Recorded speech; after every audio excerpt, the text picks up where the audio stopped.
Hello guys, કેમ છો બધાને હેપી ન્યૂ યર. તો આજે જો હવે થોડું ધંધો થોડો હમણાં હવે થોડો ક્વાઇટ થયો છે. બધા હોલિડે પર છે.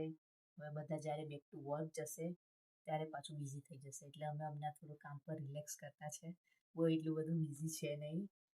આજે બહુ દિવસ પછી અહીંયા નીચે જમીન પર આજે તો અહીંયા બેઠી છું. બાકી તો બેડ પર જ બેસીએ, સોફા પર બેસીએ, ખુરશી પર બેસીએ.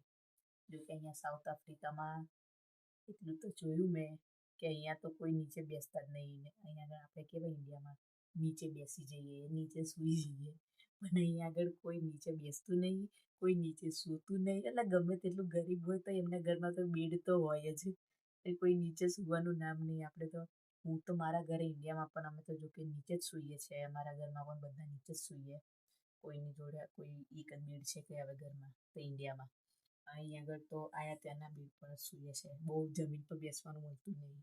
ખાવાનું પણ ડાઇનિંગ ટેબલ પર જ ખાવાનું. અહીંયા મને તો જ્યારે મન થાય ત્યારે હું અહીં નીચે બેસી જાઉં છું. બહુ સારું લાગે. આ મિસ પર બુક કરે એટલે જ્યારે ઈચ્છા થાય ત્યારે બેસી જઈએ. પણ એટલું આમ સારું લાગે. જો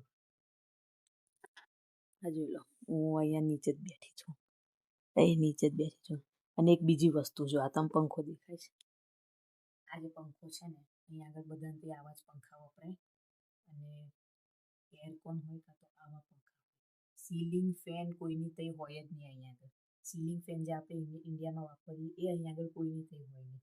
જો તમને બતાવો, આ ઉપર જો, આ ઉપર ગોરો છે બલ્બ. ગોરો આપણે ઇન્ડિયામાં ગોરો કહી દે એટલે જીરોનો ગોરો ને એ કહીએ.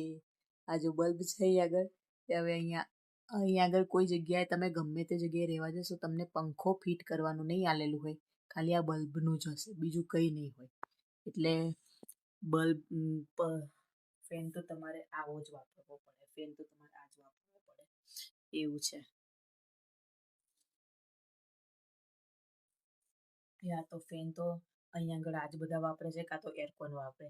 અહીંયા આગળ કોઈ આ સીલિંગ ફેન કોઈ વાપરતું જ નહીં. કોઈ તે હોતો જ નહીં. ને ઇવન તમે કોઈ પણ હોટેલમાં પણ જાઓ, હોટેલમાં રહેવા જાઓ તો અહીંયા આગળ એરકોન હોય, પણ કાં તો એરકોન જ હોય, કાં તો આવા પણ આપણે સીલિંગ જેવા પંખા હોતા જ નહીં અહીંયા આગળ. એટલું તો મેં જોયું. એટલે અહીંયા આગળ થોડું એવું છે. સાઉથ આફ્રિકામાં કોઈ વાપરતું નહીં. આપણે ઇન્ડિયામાં જે વાપરીએ છીએ સીલિંગ ફેન, અહીંયા આગળ બધા જ પંખા વાપરે છે. અને નીચે બેસવાની આમ બહુ સારું લાગે. બહુ દિવસ પછી નીચે બેસીએ, બહુ સારું લાગતું છે. ઇન્ડિયામાં તો બેસી જઈએ નીચે, સૂઈ જઈએ નીચે. સૂવાનું તો જો કે કેટલા ટાઈમથી અહીં નીચે ઊંઘી જ નહીં. હું તો કેટલા ટાઈમથી નીચે બેડ પર જ ઊંઘીએ છે હમણાં.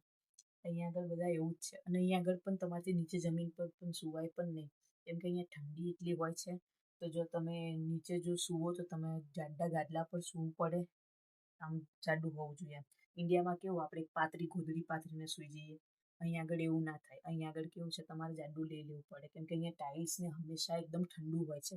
તમે ઠંડામાં બહુ એકદમ સૂયા કરો તો તમને પાછળથી તમને બેક પ્રોબ્લેમ થઈ શકે છે. એટલે અહીંયા આગળ અહીંયા કોઈ ચપ્પલ વગર પણ ઘરમાં એવું કોઈ ચપ્પલ વગર એવું કોઈ ફરે જ નહીં. અને જો કે ફરાય પણ નહીં અહીંયા આગળ. આમ ટાઇલ્સો ને બધું એટલું ઠંડુ લાગે કે આપણને પોતે જ નહીં ફાવે ચપ્પલ વગર એ રીતે ફરવાનું. એટલે બધા ઘરમાં પણ બધા ચપ્પલ વગર જ ફરતા હોય છે.